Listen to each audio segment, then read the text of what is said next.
Hello students, welcome back to Varun classes. मेरा नाम है रोहित मुदगिल और आज हम डिस्कस करेंगे टॉपिक ग्लोबलाइजेशन। जो आपका globalisation and the Indian economy chapter है क्लास 10th का चैप्टर नंबर 4, वो डिस्कस करेंगे। तो सबसे पहले हम समझेंगे कि ग्लोबलाइजेशन होता क्या है और इसकी हमें क्यों नीड पड़ी, हमें जरूरत क्यों है पढ़ने की। तो ग्लोबलाइजेशन क्या होता है? ग्लोबलाइजेशन हम एक एग्जाम्पल से समझते हैं। ग्लोबलाइजेशन एक प्रोसेस है।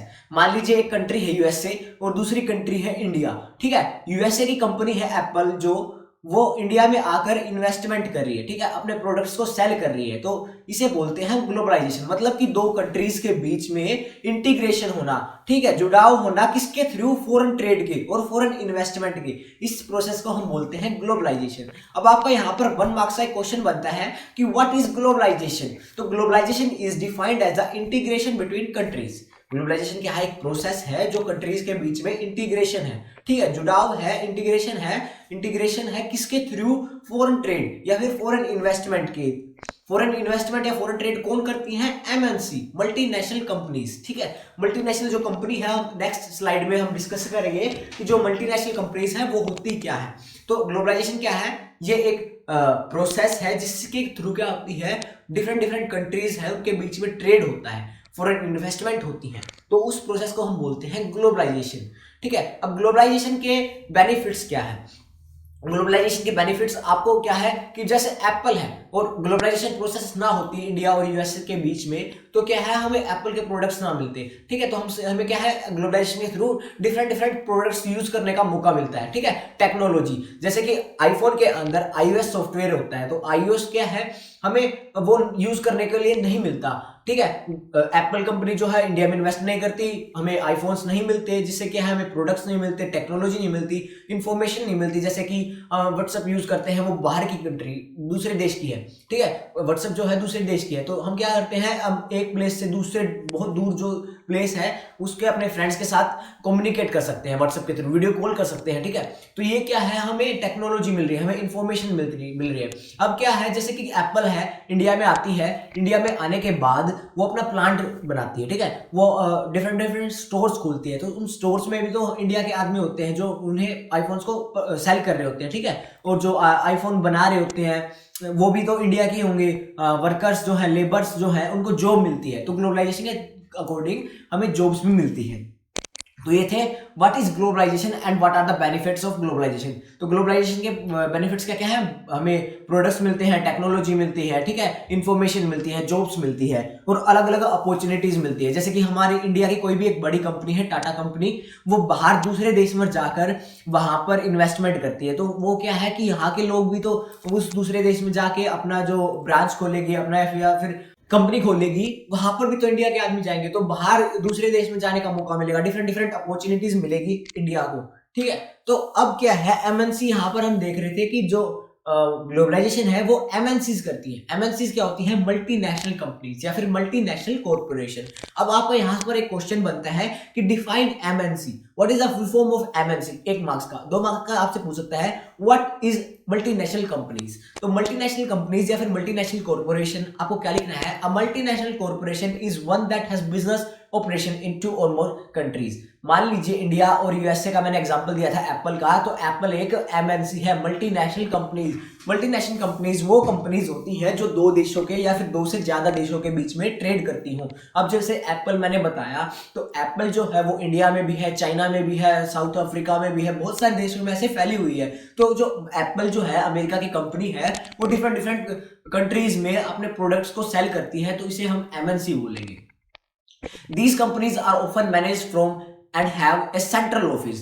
अब इन सबका एक सेंट्रल ऑफिस होता है। जैसे कि एप्पल का जो है सेंट्रल ऑफिस वो अमेरिका में है। ठीक है, अब यहाँ पर सेंट्रल ऑफिस अमेरिका में होगा, लेकिन यहाँ पर ब्रांचेस जो है वो डिफरेंट डिफरेंट कंट्रीज में है। अब जैसे टाटा कंपनी है, टाटा कंपनी जो है उसका मेन हेड ऑफिस इंडिया में है, लेकिन उसकी ब्रांचेस बहुत ज्यादा देशों में फैली हुई है। ऐसे ही टीवीएस और बजाज जो है वो बाइक जो सेल करती है, साउथ अफ्रीका में भी उनकी बहुत ज्यादा मार्केट है। तो साउथ अफ्रीका में अब उनका ज्यादा मार्केट है, लेकिन टीवीएस और बजाज का जो हेड क्वार्टर है, जो मेन सेंटर ऑफिस है, वो इंडिया में है। तो इनका सेंटर ऑफिस एक देश में होता है, लेकिन ब्रांचेस कई सारी देशों में फैली होती हैं। तो अब आपको एमएनसी का अगर आपको बहुत सारा लिखना है तो आपके सामने जो स्लाइड में दे रखा है ये सारा आप एमएनसी के बारे में लिख सकते हो। तो इसके थ्रू जो हमारी प्रोडक्शन अक्रॉस कंट्रीज ये टॉपिक होता है, तो जो डिफरेंट डिफरेंट कंट्रीज हैं इनके बीच में प्रोडक्शन कैसे होता है एमएनसी के थ्रू होता है, और ये सारी एमएनसी हमने डिस्कस कर ली।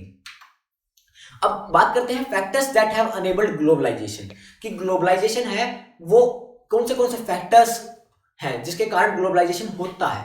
अब आपसे मैं क्वेश्चन पूछना चाहता हूं कि मान लीजिए आपकी कोई कंपनी है, ठीक है, आप कंपनी कहां पर खोलोगे, जहां पर आपको चीप लेबर मिलेगी। एक एग्जांपल से समझाता हूं मैं। मान लीजिए एक कंट्री है ए और दूसरी कंट्री है बी।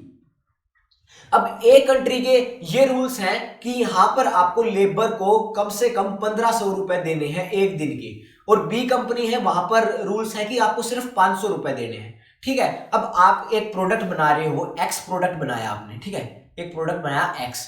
अब एक कंट्री जो इसमें बनेगा यहां पर तो हमें 1500 रुपए देने पड़ेंगे एक लेबर को, और वही हमको बी कंट्री में 500 रुपए देने होंगे। तो यहां पर प्रोडक्ट तो एक्स ही बन रहा है ना दोनों देशों में, ठीक है ना। एक ए कंट्री है, यहां पर हम एक्स बना रहे हैं, बी कंट्री है, यहां पर भी हम एक्स बना रहे हैं, लेकिन यहां पर हमें 1500 रुपए देने पड़ रहे हैं और यहां पर हमें सिर्फ 500 रुपए देने पड़ रहे हैं। तो आप क्या करोगे, दूसरी कंट्री जो है बी कंट्री, वहां पर सिर्फ वो 500 रुपए देने हैं ना, तो वहां पर अपनी ब्रांच को खोलोगे, ठीक है ना, ताकि आपको प्रॉफिट ज्यादा हो। जहां पर आपको प्रॉफिट ज्यादा होगा वहां पर ग्लोबलाइजेशन ज्यादा होगी, वहां पर ज्यादा एमएनसीज आएंगी और इन्वेस्टमेंट करेंगी। अब इंडिया क्या है, चाइना क्या है, यहां पर चीप लेबर मिलती है, तो यहां पर ज्यादा एमएनसीज आती हैं, ठीक है।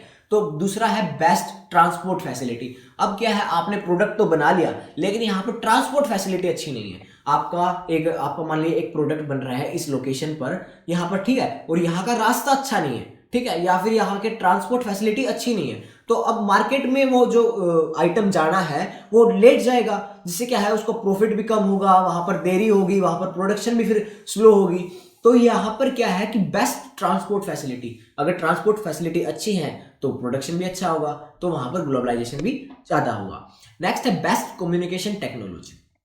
अब जैसे हमने देखे हैं सर्विस सेंटर होते हैं, तो अगर वहां पर स्किल्ड लेबर है तो वहां पर प्रोडक्शन ज्यादा होगा। वो जैसे मान लीजिए एप्पल कंपनी थी, जैसे मैंने आपको बताया, और वहां यहाँ पर हमारे देश में मान लीजिए कम्युनिकेशन टेक्नोलॉजी अच्छी नहीं मिल रही, सर्विस सेंटर नहीं है, तो अब आदमी का फोन खराब होगा तो उसका ठीक नहीं हो पाएगा, तो आगे थोड़ी प्रोडक्ट को खरीद पाएगा, खरीदेगा नहीं। मान लीजिए आपने आईफोन खरीद लिया, ठीक है, अब आपका आईफोन खराब हो जाता है, और खराब होने के कारण क्या है, आपका जो आईफोन ठीक नहीं हो पा रहा, क्योंकि यहाँ पर सर्विस सेंटर नहीं है। अब सर्विस सेंटर नहीं है तो अगली बार आप आईफोन नहीं लोगे, आप क्या कहोगे कि भाई मेरा फोन खराब हो गया था और उसको मैं ठीक नहीं करवा पाया, तो अब नया नया फोन खरीदना पड़ रहा है। लेकिन अगर मान लीजिए कोई दूसरी कंपनी है, वो उसका फोन आप खरीदते हो और वो खराब हो गया, और फिर क्या है आप कस्टमर केयर में जाते हो और ठीक करवा लेते हो, तो आपको नया फोन खरीदना नहीं पड़ रहा। तो क्या है, यहाँ पर क्या है कि बेस्ट कम्युनिकेशन टेक्नोलॉजी होनी चाहिए, ठीक है। Liberalisation of trade restrictions and foreign investment. Next topic है liberalisation of trade restrictions and foreign investment. इस टॉपिक को हम समझते हैं कि लिबरलाइजेशन होता क्या है, ठीक है। लिबरलाइजेशन हम इस स्लाइड में पूछेंगे, क्योंकि लिबरलाइजेशन जो है वो आपका एग्जाम पॉइंट ऑफ व्यू से बहुत ही इंपॉर्टेंट टॉपिक है कि लिबरलाइजेशन होता क्या है। लिबरलाइजेशन क्या है, एक प्रोसेस है जिससे हम ट्रेड बैरियर्स को रिमूव कर देते हैं। अभी ट्रेड बैरियर्स क्या होते हैं और इनकी क्यों रिक्वायरमेंट होती है, ये आपसे पूछा जा सकता है। तो जैसे कि ग्लोबलाइजेशन है, ठीक है, ग्लोबलाइजेशन है, इंडिया में चीप लेबर मिलती है, बेस्ट कम्युनिकेशन स्किल्स हैं बंदों के पास, वह ट्रांसपोर्ट फैसिलिटी भी अच्छी है, तो अब क्या होगा कि एमएनसी ज्यादा मिल जाएंगी, ठीक है। अब भारत में मान लीजिए दूसरे देश की कंपनियां हैं, उनको प्रॉफिट ज्यादा मिल रहा है, तो क्या है वो ज्यादा इन्वेस्टमेंट करेंगी। ज्यादा इन्वेस्टमेंट करने से क्या होगा कि एमएनसी आ गई भारत में एमएनसी आ गई, लेकिन जो हमारे भारत के लोग थे वो उनका प्रोडक्ट अब सेल नहीं हो रहा। हम देखते हैं जैसे कि मान लीजिए एक प्रोडक्ट है, ठीक है, ये प्रोडक्ट मान लीजिए एक आप जीन्स खरीदते हो, ठीक है, जीन्स, ये जीन्स दूसरे देश की है, 2000 रुपए की, और सेम क्वालिटी की जो जीन्स इंडिया की है वो 1000 रुपए की है, ठीक है। तो आप क्या करोगे कि सिर्फ कुछ पैसों दिखाने के लिए आप 2000 की जीन्स खरीदोगे कि भाई मेरी तो ना दूसरे देश की जीन्स है, ठीक है, फलानी कंपनी की है, तो क्या है आप दिखावा करोगे, तो क्या है बाहर के एमएनसी के प्रोडक्ट को खरीदोगे, तो इससे क्या होता है जो इंडिया की प्रोडक्ट्स है ना वो नहीं बिक पाते। अब ज्यादा एमएनसीज आ गई, बाहर की कंपनियां आ गई, अब बाहर के प्रोडक्ट्स को खरीद रहे हो, तो जो भारत के बिजनेसमैन थे वो अपना ट्रेड नहीं कर पा रहे, वो अपने प्रोडक्ट्स को सेल नहीं कर पा रहे, तो इससे लॉस होता है। तो जो प्रॉफिट होता है एमएनसीज का वो दूसरे देश में जाता है। दूसरे देश की कंपनी थी, उनका प्रॉफिट हुआ, प्रॉफिट उन्होंने अपने देश में ले गए वो, लेकिन जो भारत के थे जिससे प्रॉफिट आता वो भारत के अंदर ही रहता, वो अब हो नहीं पा रहा। तो इस सब को रोकने के लिए इंडियन ट्रेडमैन, इंडियन बिजनेसमैन को बचाने के लिए रिस्ट्रिक्शंस लगा देते हैं। क्या रिस्ट्रिक्शंस लगाते हैं? उन एमएनसीज पर टैक्स लगा देते हैं। अभी जो जीन्स थी 2000 रुपए की, इस पर टैक्स लगा दिया, ठीक है। अब इस जीन्स का प्राइस हुआ 4000 रुपए। अब क्या करते हैं, हम क्या करेंगे, 4000 रुपए है भाई, सेम क्वालिटी का हमें 1000 रुपए में मिल रहा है, तो हम इंडियन प्रोडक्ट्स को खरीदने लग जाते हैं। तो इंडियन प्रोडक्ट्स को हम खरीदते हैं तो इंडियन बिजनेसमैन का प्रॉफिट होता है, वो प्रॉफिट इंडिया के अंदर रहता है, तो इंडियन इकोनॉमी बूस्ट होती है। तो लिबरलाइजेशन से क्या होता है कि इन ट्रेड बैरियर्स को हटाना लिबरलाइजेशन कहलाता है, ठीक है। इंडिया ने 1947 के बाद लिबरलाइजेशन मतलब कि रोक दिया, लिबरलाइजेशन मतलब कि इस पर टैक्स बैरियर्स लगा दिए थे, ठीक है। क्यों लगा दिए थे? क्योंकि हम नए नए आजाद हुए थे और हमारे प्रोडक्ट्स का, हमारी कंपनीज का खुलना बहुत ज्यादा जरूरी था, इसलिए हमने वहां पर लिबरलाइजेशन को रोक दिया था, ट्रेड बैरियर्स को रोक दिया था। तो लिबरलाइजेशन याद रखना, ट्रेड बैरियर्स को रिमूव करना लिबरलाइजेशन कहलाता है। अब आपको लिखना क्या है, liberalisation means removing all unnecessary control and restrictions like permits, licence, protectionist duties, quotas, etc. In other words, it may be defined as loosening of government regulations in a country to allow for private sectors, companies to operate business transactions with favor restrictions. इसका मतलब क्या है? इसका मतलब ये है कि जो दूसरे देश की कंपनियां हैं उनका गवर्नमेंट जो है, गवर्नमेंट इंटरफेयर ना करे, ज्यादा से ज्यादा रिस्ट्रिक्शंस ना लगाए, और जो एमएनसीज है वो प्रॉपर्ली वर्क कर पाए एक कंट्री में, उसको बोलते हैं हम लिबरलाइजेशन।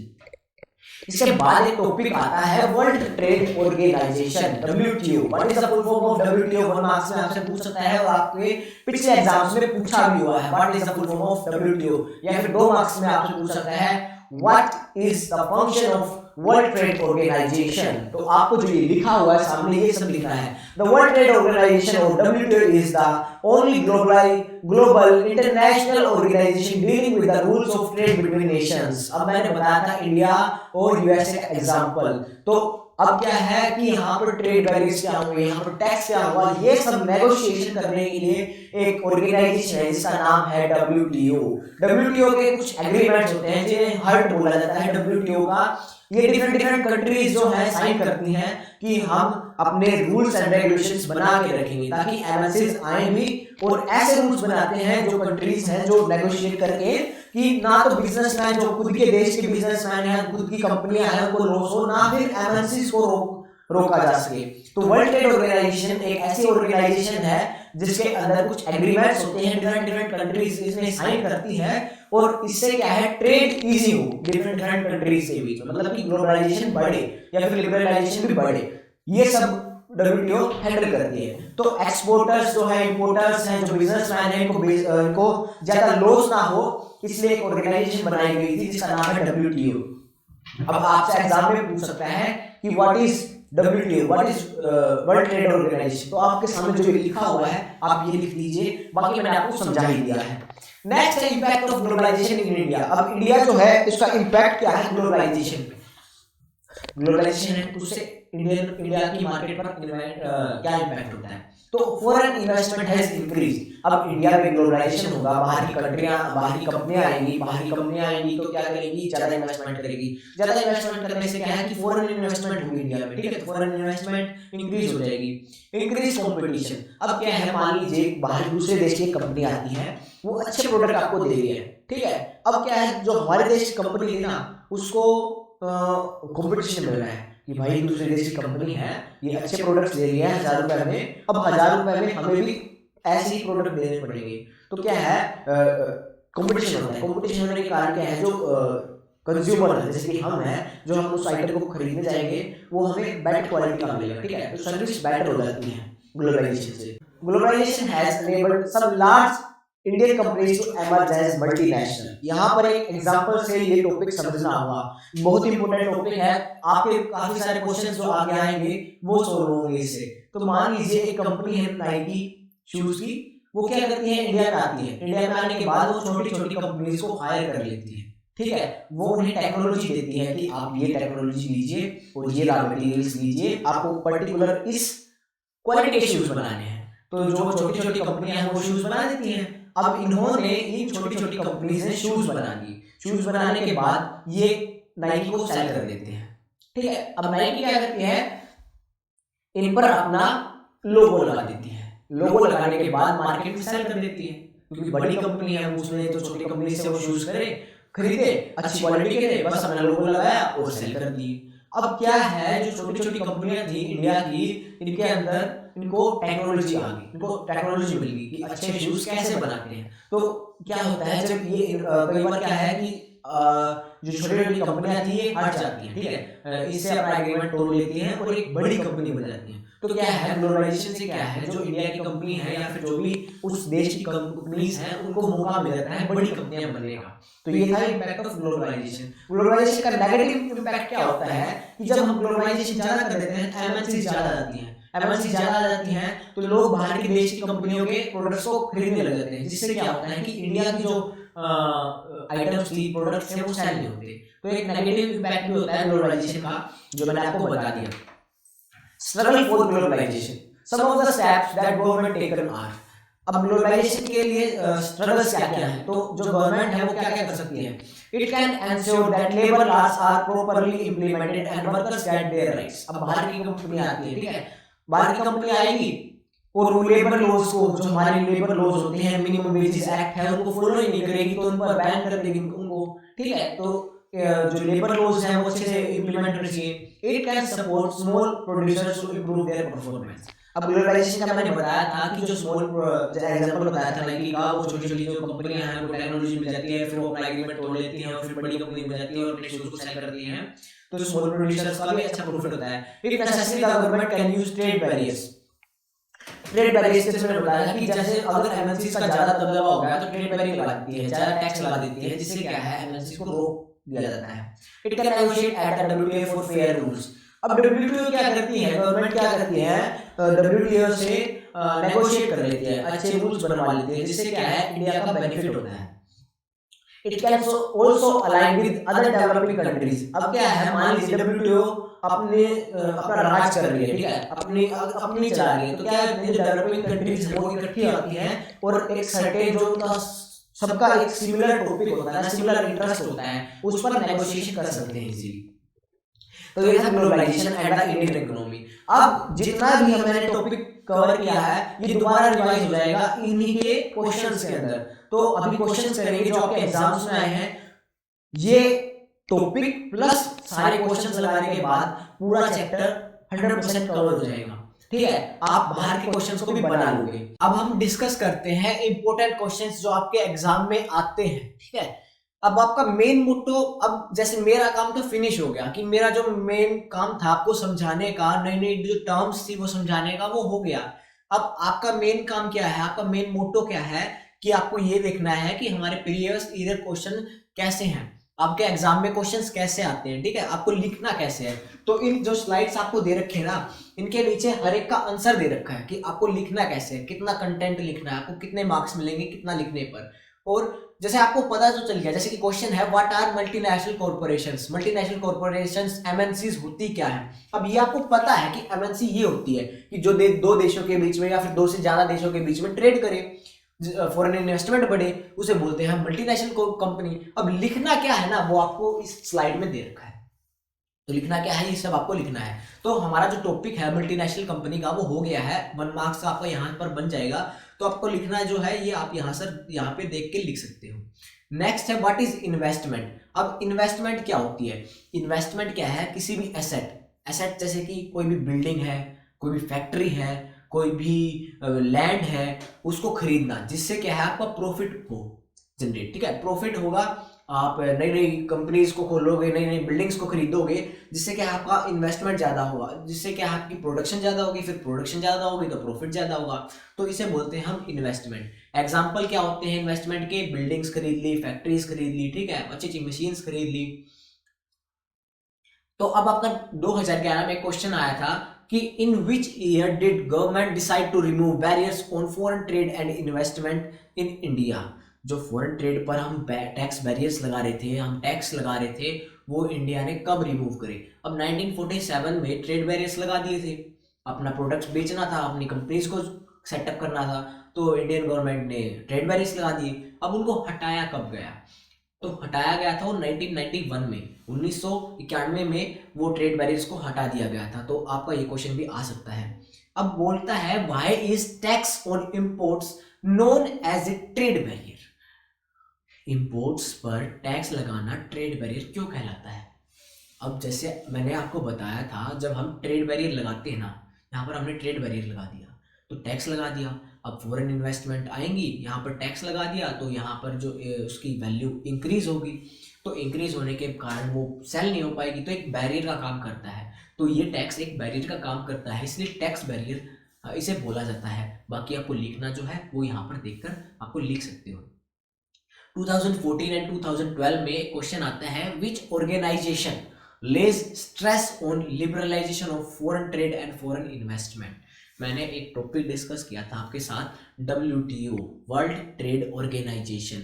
वर्ल्ड ट्रेड ऑर्गेनाइजेशन एक ऐसी ऑर्गेनाइजेशन है जो ग्लोबलाइजेशन, लिबरलाइजेशन और उसके एग्रीमेंट्स, और जैसे मैंने आपको डिस्कस किया था वो है WTO। तो आपका आंसर होगा WTO। Give one characteristic feature of a specific of A special economic zone. ये टर्म जो है नई टर्म है। स्पेशल इकोनॉमिक जोन्स क्या होती हैं, गवर्नमेंट जो है एक जोन बना देती है, वहां पर क्या है टैक्स भी कम कर देती है, अच्छी अच्छी फैसिलिटीज प्रोवाइड करती है ताकि एमएनसीज आए और वहां पर जॉब्स क्रिएट हो, ठीक है, वहां पर डिफरेंट डिफरेंट अपॉर्चुनिटीज मिले लोगों को, ठीक है। तो ये जोन्स बोलते हैं स्पेशल इकोनॉमिक जोन। तो स्पेशल इकोनॉमिक जोन्स या फिर सीज आर इंडस्ट्रियल जोन्स जो गवर्नमेंट सेटअप करती है, जहां पर electricity, water, road, transport, storage, वहां पर अच्छी फैसिलिटी मिलती है और जो टैक्स होता है वो भी कम होता है, ठीक है, 5 साल के लिए टैक्स एग्जम्प्टेड होता है। तो इन जोन्स को हम बोलते हैं स्पेशल इकोनॉमिक जोन्स। ये क्वेश्चन इंपॉर्टेंट क्वेश्चन आपका आ सकता है एग्जाम में। Name an important barrier on foreign trade. Tax जो है फॉरेन ट्रेड पर अच्छा सा एक बैरियर है, इंपॉर्टेंट बैरियर है। What is meant by fair globalisation. Fair globalisation क्या होता है, fair globalisation mean globalisation that would create opportunities for all and ensure that it benefits and are shared better. फेयर ग्लोबलाइजेशन वो globalisation होता है जहां पर सभी को अच्छा मौका मिले ट्रेड करने का और जो बेनिफिट है सबको सेम हो, इक्वल प्रॉफिट हो। What do you understand by the term foreign direct investment. जो फॉरेन इन्वेस्टमेंट होती है, जो दूसरी कंपनियां आती हैं, एमएनसीज आती हैं इंडिया में इन्वेस्टमेंट करती हैं, उसे बोलते हैं हम फॉरेन डायरेक्ट इन्वेस्टमेंट। मैं आपको सिर्फ समझा रहा हूं, लिखने का काम आपका है। ये यहाँ पर देखकर जो लिखा हुआ आंसर वो आपको मस्ट वीडियो पॉज करिए, पढ़िए, ठीक है, आपका मेन काम है ये। Why had the Indian government put barriers to foreign trade and foreign investment after independence। मैंने बताया था 1947 के बाद, इंडिपेंडेंस के बाद फॉरेन ट्रेड बैरियर्स मतलब टैक्स लगा दिया गया, ठीक है, लिबरलाइजेशन को रोक दिया गया। क्यों?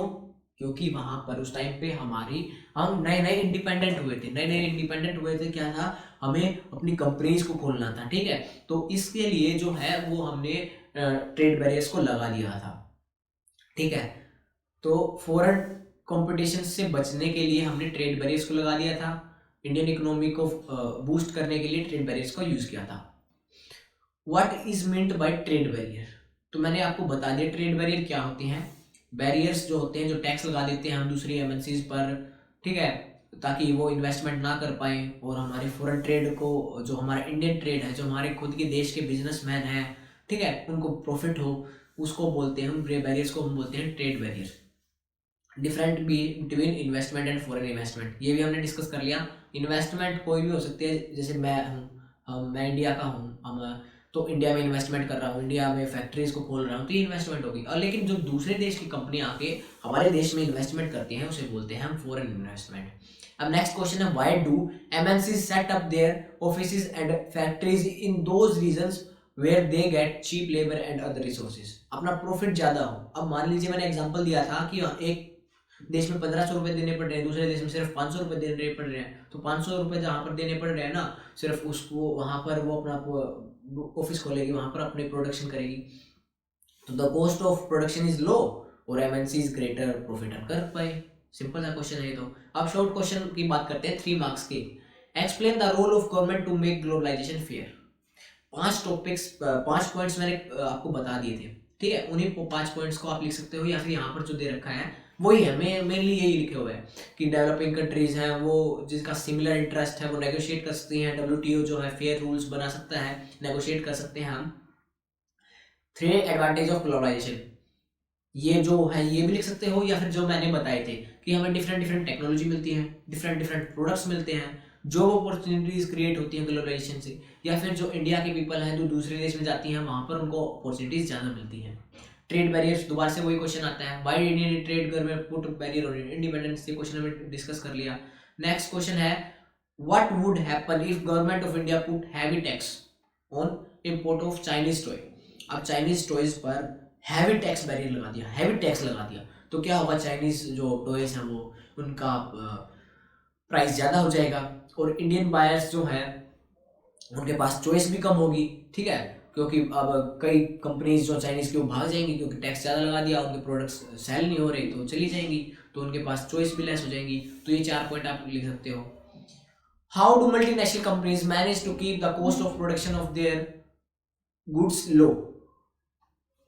इंपॉर्टेंट क्वेश्चन है, 2013 में भी आया है और 2011 में भी आया है। Explain the conditions that determine MNC setting up production is other countries. जो मैंने बताया था कि all these factories help MNCs in saving cost of production 50 to 60%, 50 से 60% का प्रॉफिट बुक कर लेती हैं।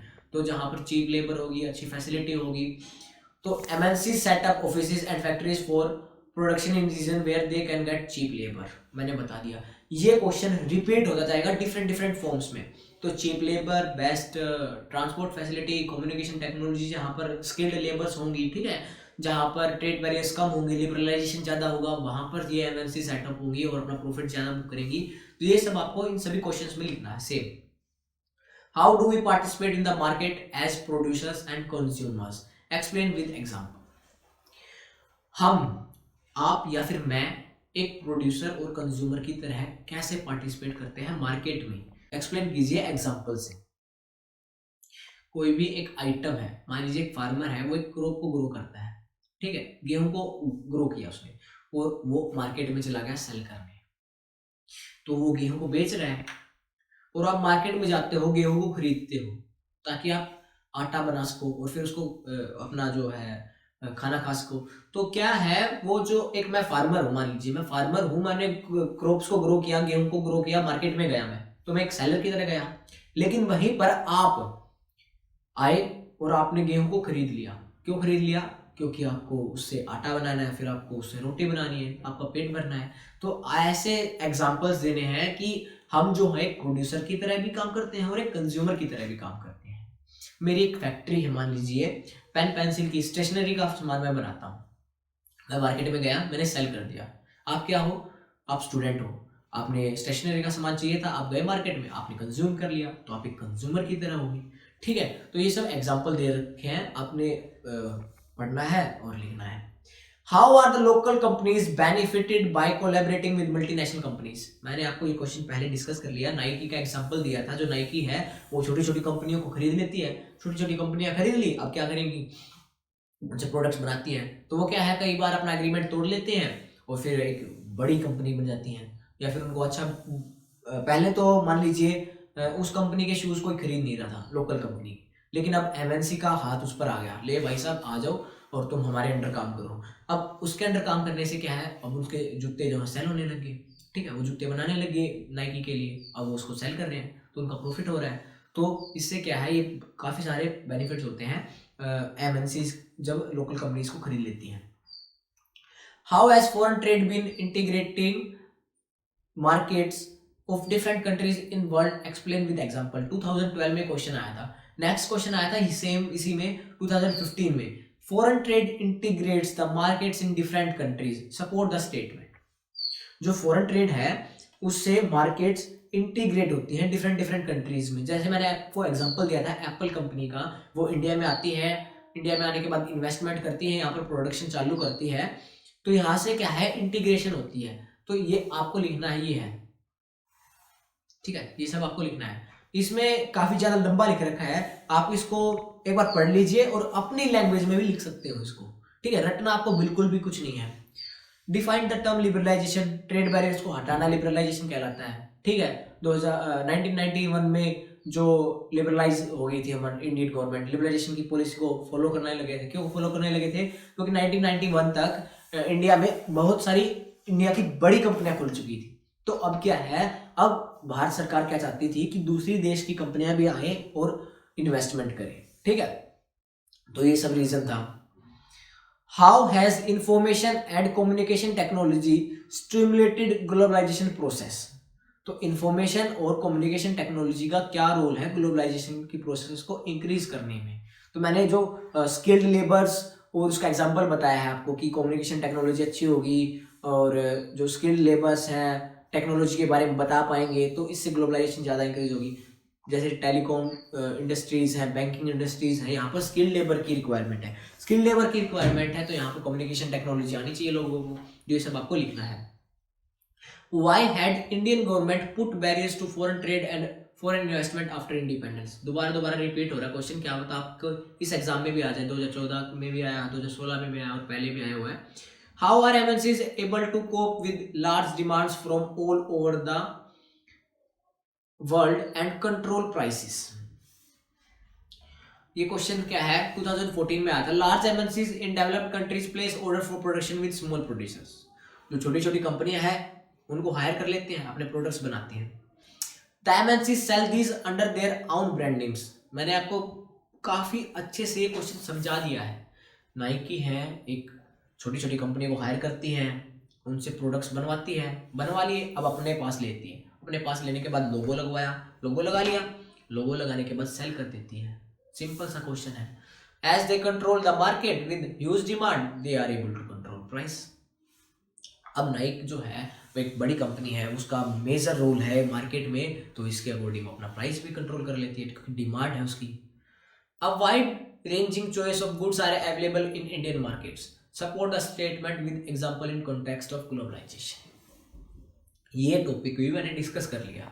मैंने क्या कहा था, जब हम ग्लोबलाइजेशन करते हैं तो क्या है, डिफरेंट डिफरेंट एमएनसीज आती हैं, दूसरे दूसरे देश की कंपनी आती हैं, ठीक है। इससे क्या है, हमें डिफरेंट डिफरेंट चॉइस मिलती है। अब इंडियन गवर्नमेंट जो है, इंडियन कंपनीज जो हैं वो भी प्रोडक्ट्स बना रही हैं और ग्लोबलाइजेशन के कारण एमएनसीज भी आ रही हैं। अब भारत की कंपनियां तो थी ही हमारे पास, साथ में अभी एमएनसीज भी आ गई, दूसरे देश की कंपनियां भी आ गई, तो हमें अब इनके बीच में कॉम्पिटिशन होता है। कॉम्पिटिशन होता है तो इससे क्या है, जो प्रोडक्ट है वो अच्छा मिलता है हमें। तो ये सब आपको लिखना है। In spite of globalization creating good quality products and expanding market, how is the affecting the stability in jobs for the workers? Employment of flexible workers, increased competition, जैसे मैंने बताया कंपनी आई, कंपटीशन बढ़ा, longer working hours for labor to get suitable salaries। अब competition create हो रहा है तो वहाँ पर जो वर्किंग आवर्स हैं बढ़ा दिए जाते हैं कंपनी द्वारा, तो क्या है, उनको सैलरी भी फिर अच्छी मिलती है। तो ये सब आपको पॉइंट्स लिखने हैं। इतना इंपॉर्टेंट क्वेश्चन है नहीं, बाकी 2016 में आया हुआ है। Examine any 3 conditions which should be taken care by multinational companies to set up their production unit.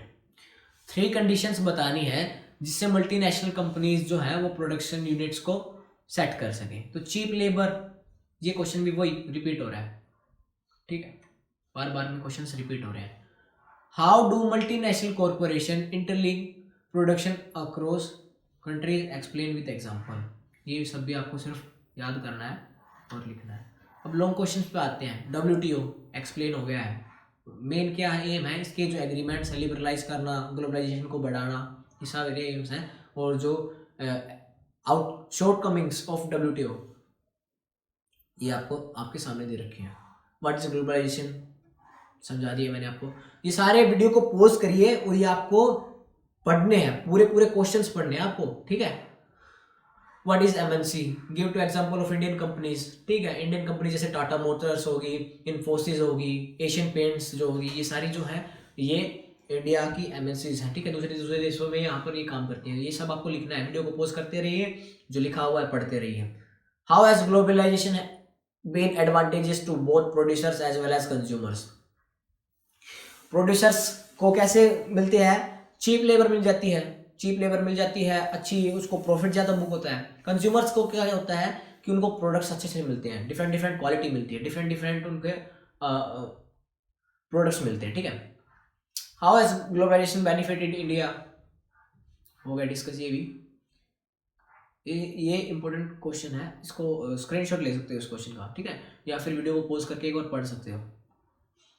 How is the government of India trying to attract more foreign investment? More foreign investment को कैसे कर सकती है, special economic zones बना सकती है, ठीक है, सीज बना सकती है, जैसे स्पेशल इकोनॉमिक जोन्स बोलते हैं, हमने डिस्कस कर लिया, वो बना सकती है, ट्रेड बैरियर्स को रिमूव कर सकती है, उनको फैसिलिटी प्रोवाइड कर सकती है।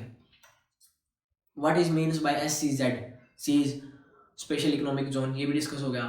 फीचर्स क्या है ये भी आप यहाँ पर देखकर कर सकते हो।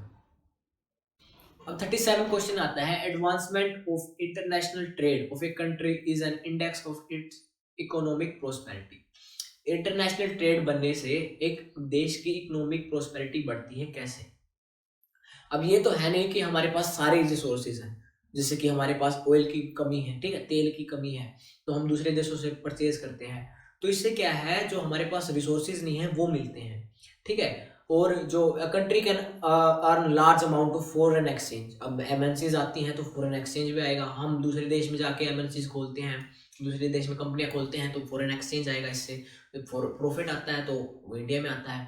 तो ये सब सारे पॉइंट्स आपको लिखने हैं कि ग्लोबलाइजेशन से या फिर फॉरेन इन्वेस्टमेंट से, ग्लोबलाइजेशन से क्या क्या बेनिफिट होते हैं इकोनॉमिकली, ठीक है। Explain the role of multinational corporation in globalisation process. Globalisation होती ही मल्टीनेशनल कंपनी से है, मल्टीनेशनल कॉर्पोरेशन से है, ये आपको पॉइंट लिखने हैं। आपको सिर्फ क्वेश्चंस पर फोकस करना है और उनके आंसर पर फोकस करना है, समझ में आपको सारा सब कुछ आ चुका है। अगर आपको कोई भी फिर भी डाउट रहता है ना, तो आप कमेंट सेक्शन में पूछ लीजिएगा, मैं जल्द से जल्द आपका क्वेश्चन, आपका डाउट जो है वो सोल्व करने की कोशिश करूंगा। How has improvement in technology stimulated the globalisation process. Technology का क्या रोल है, जैसे कम्युनिकेशन का क्या रोल था, कम्युनिकेशन टेक्नोलॉजी का, ऐसे ही टेक्नोलॉजी का क्या रोल है ग्लोबलाइजेशन में, ये सारे आपको पॉइंट्स लिखने हैं। आप खुद के भी पॉइंट्स लिख सकते हो इसमें। What is globalisation, describe the role of MNCs, दोबारा से क्वेश्चन रिपीट हो रहा है। What is trade, trade the exchange of goods among people, states and countries is referred as trade. जो गुड्स हैं, जो प्रोडक्ट्स हैं, जो सर्विसेज हैं, वो देशों के बीच में, या फिर स्टेट के बीच में, या फिर सिटीज के बीच में, या फिर आदमियों के बीच में एक्सचेंज होता है ना, उसे बोलते हैं हम trade. Importance of international trade, क्या है, डिफरेंट डिफरेंट हमें आइटम्स परचेज करने को मिलती हैं, ठीक है, ये सब आपको लिखना है। How are MNC spreading their products, ये प्रोसेस लिखनी है आपको। How do banks play an important role in the economy of India, ये एक नया क्वेश्चन आता है क्योंकि हमने ये डिस्कस भी नहीं किया है। Banks help people to save their money and keep their money in safe custody. Bank के क्या क्या बेनिफिट्स हैं, आप ये भी बोल सकते हो इकोनॉमी की इंडिया में। तो हम क्या करते हैं, बैंक में अपना पैसा सेफ रखते हैं, ठीक है, बैंक हमें लोन देता है, बैंक हमें इंटरेस्ट देता है, ठीक है, और ऐसे ही काफ़ी सारे जो पॉइंट्स लिख सकते हैं, क्रेडिट जैसे कि, ठीक है, लोन देता है, ठीक है, हम हमारी जो मनी है वो सेफ रहती है। Bank also help people in obtaining cheap and affordable loans, loan देता है, तो ये सारे बेनिफिट्स हैं बैंक के, हमारा पैसा भी सेव रहता है, हम इंटरेस्ट भी लेते हैं और हम लोन भी ले सकते हैं बैंक से। Describe the vital and positive role of credit, credit का इंपॉर्टेंट रोल। मान लीजिए आपके पास दिमाग है, आपके पास एक आइडिया है कि मैं ये कंपनी खोल सकता हूँ, लेकिन आपके पास पैसा नहीं है, तो आप क्या करोगे, बैंक से लोन ले सकते हो, ठीक है, ठीक है, उसको फिर बाद में चुका सकते हो। तो ये एग्जाम्पल दे रखा है, आज आप इसको पढ़ लीजिए, आपको काफी अच्छे से समझ में आ जाएगा। How can the formal sector loan be made beneficial for poor farmers and workers, ये आपका मनी एंड क्रेडिट से क्वेश्चन आ रहे हैं मेरे हिसाब से, ठीक है। मनी एंड क्रेडिट जो आपका पिछला चैप्टर था वहां से क्वेश्चंस बन रहे हैं। ठीक है, ये क्वेश्चंस भी हमने शायद डिस्कस कर लिए हैं पिछली वीडियो में, लेकिन अब आगे हैं तो सामने कर ही लेते हैं। तो जो फॉर्मल सेक्टर है वो बेनिफिशियल कैसे है पुअर फार्मर्स के लिए। अब पुअर फार्मर्स जो है वो इनफॉर्मल सेक्टर के पास जाते हैं लोन लेने के लिए, और वहां पर इंटरेस्ट ज्यादा होता है, तो वो एक डेब्ट ट्रैप में फंस के रह जाते हैं। तो फॉर्मल सेक्टर जो है वो ज्यादा इंटरेस्ट नहीं लेता in comparison to informal sector. अब ज्यादा लोन नहीं लेगा तो डेब्ट ट्रैप में नहीं फंसेंगे। डेब्ट ट्रैप जो हम बोलते हैं एक, जैसे कि किराए के उसमें फंस जाते हैं जाल में, ठीक है, कि अब इससे बाहर नहीं निकल पाते, तो इसे बोलते हैं हम डेब्ट ट्रैप। डेब्ट ट्रैप से निकल नहीं पाते तो वो फंस गए उसमें। लेकिन फॉर्मल सेक्टर है वो डेब्ट ट्रैप में नहीं फंसते, कम लोन होता है इसीलिए पे कर देते हैं। तो ये सब थे क्वेश्चंस। तो आज के लिए बस इतना ही, मिलते हैं नेक्स्ट वीडियो में। अगर वीडियो इंफॉर्मेटिव लगी है तो अपने फ्रेंड्स के साथ शेयर करना और लाइक कर दीजिए इस वीडियो को, अगर अच्छी लगी है तो थैंक यू। सब्सक्राइब कर लीजिए वारुण क्लासेस को।